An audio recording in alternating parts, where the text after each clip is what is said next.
So I had a very interesting night last night. After work, I had set something up to go holler at some people's man. My man from school, thought of me and wanted me to be a part of something and check it out, and I did. And one thing about me, I've never been afraid, to go somewhere by myself, check something out, follow up behind a person. And I feel like, man, you don't understand how much you can change by just doing some things that you normally don't do every day. Like somebody calling you or texting you out the blue, like, "What's up, Slim? I've been saying what you doing, man. I want to introduce you to some folks, man. Come holler at my people, sit down, have a, chop it up." And you be surprised what you come up with, man. You would be surprised, man. So I feel like at the end of the day, for me, my journey has been a long one. People remember me from the south side, not, I ain't gonna say wilding, but I was me though. You know what I'm saying? I got some people that remember me for, you know, being off the hook, just being a protector. I've always been a protector. I've always felt like I had to protect, you know, people close to me, around me. And so I was one who, I carried a gun all the time. Like, I always had a gun on me, you know what I'm saying? Always. Back in the day, you know what I'm saying? And, um, you know, that lifestyle transitioned to a whole bunch of other shit, you know what I'm saying? Getting locked up, getting in other little situations, and the day of empathy thing with Tony Lewis Jr. Man, it was a good thing, you know what I'm saying? But I'm sitting there, and then for the last 2 days, my mind is in overtime. You know what I'm saying? Just thinking of old shit, thinking of shit that I just got over, thinking about where I am now. I mean, it's wild, man. It's been a wild ride, man. But my take on last night and how Tony Lewis's event has kind of intertwined. So last night was one of them situations where, you go to network, you go and listen to some people, you go and learn some things that you didn't know, and I learned a lot. When I tell you I learned a lot, I have learned a lot. First of all, I've learned that there's a lot of talented people in this area. I met a dude last night, man, say he was from C Pleasant. Well, he grew up in DC, ended up in C Pleasant. I met another dude, he was from Suitland. And I ran into an old colleague who was a administrator at Baloo. I'm gonna say that, administrator at a Baloo.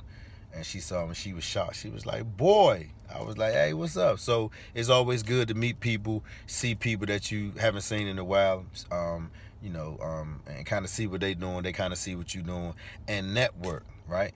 And network, meet some people, listen, first and foremost, listen, and speak when spoken to. I'm not never shy to speak up. Guy, at holding the meeting or whatever, say that we see a few new people here tonight, that don't normally come to the meetings. Can they introduce themselves? And when it came to me, I did what what I'm saying? I did what I did. Hey, I'm Kevin. It's where I'm from, Southside. Um, Mr. Miles, he was there. They was, I was basically saying how, he was a legend. Burry Farms, Goodman League. He used to come up Baloo, man. I remember he used to have everybody laughing in the gym. And so it was a networking situation, man. And, I'm not never one to shy and, not speak up and say who I am, share my story, because I think that's a part of what I need to do now. That's a part of my story, me sharing my story. My story might be, not that different than others, but at the end of the day, it's my story, and it's unique, because I done been through some real shit, and I done been through some good shit, you know what I'm saying? And I'm living some good shit now because I've gotten through a lot of the bad shit, a lot of the old shit. So um, it's been a hell of a ride, it's been a hell of a journey, but my message about all of this ties together to, if you do, kind of reverting back to what I was talking about last night. So if you do have a niche, if you do have a talent, and your talent or your niche is normally that thing that you have that you create least amount of effort. You don't have any effort towards this thing, and when you do it, it just come out vicious, fluently, on time, on point, all that. You know what I'm saying? That's your gift. That's your talent. That's your niche. That's whatever you want to call it. Whatever you want to call it, and get going, because that's what it is. And we need to get on that. We need to find our niche, find our talent. I see people that I know, and I am I'm boosted. Like it pushes me to keep doing something. I mean, I don't think I'm doing as much as others, but I'm doing what I can in my own lane. But I'll be watching others what they cooking.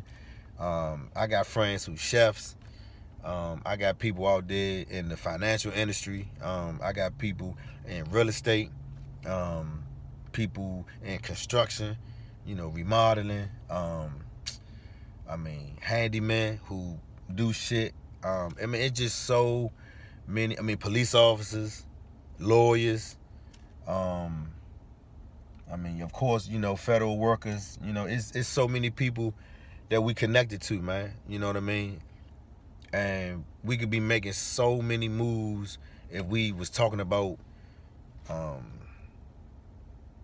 not the reality TV, not the bullshit that's going on, just talking about, business, plan, putting shit on paper, networking, just talking to people. It can happen, man. It's people around us that we look at, that we see every day, that's doing something.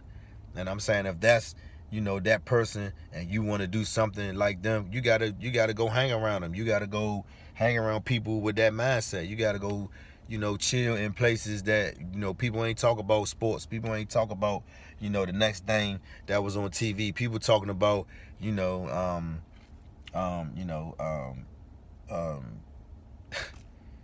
anything financial. You know what I'm saying? I was trying to think of the Bloomberg report and some of the other financial, literary outlets that's out there. But I mean, listen, it's money out there.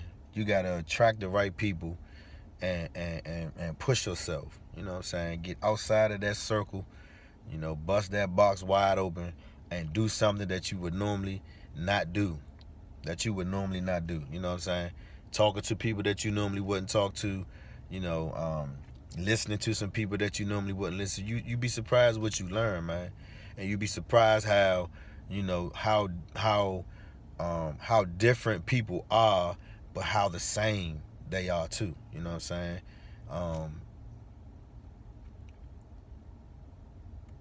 People got different values, want to do different things, man, and we got to stop playing, man. Like, it's loved ones dying. It's people that we don't get to see no more, man. It's people that don't wake up every day, man.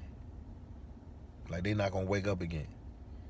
And we out here just, I don't know, just living. Nah. The older people, in our lives, not maybe like before our mothers and our fathers. You know what I'm saying? Did not teach us this generational wealth thing, and that's where I'm at with this whole talk, man. Is gaining that wealth, gaining that knowledge, and sharing it for the next generation in the family, man. It was not enough of that being done, man. And I think I wanna start talking about that, man, and get people to understand how important that is, man. I mean, I talk to a few of my co-workers on a regular basis, man, and their families have set them up, man, mentally. They graduating from University of Maryland with degrees, man. And so, mindset, man, we got to change that mindset, man. We got to change the mindset, and we got to get it in. Really, we got to get it in, man. We got to stop letting this designer, this TV, this reality TV stuff, all this stuff that's fake, man. Let's go back to the stuff that's real, that we know that's real, man. It's my message for this morning, man. 6thman, man. Y'all be easy.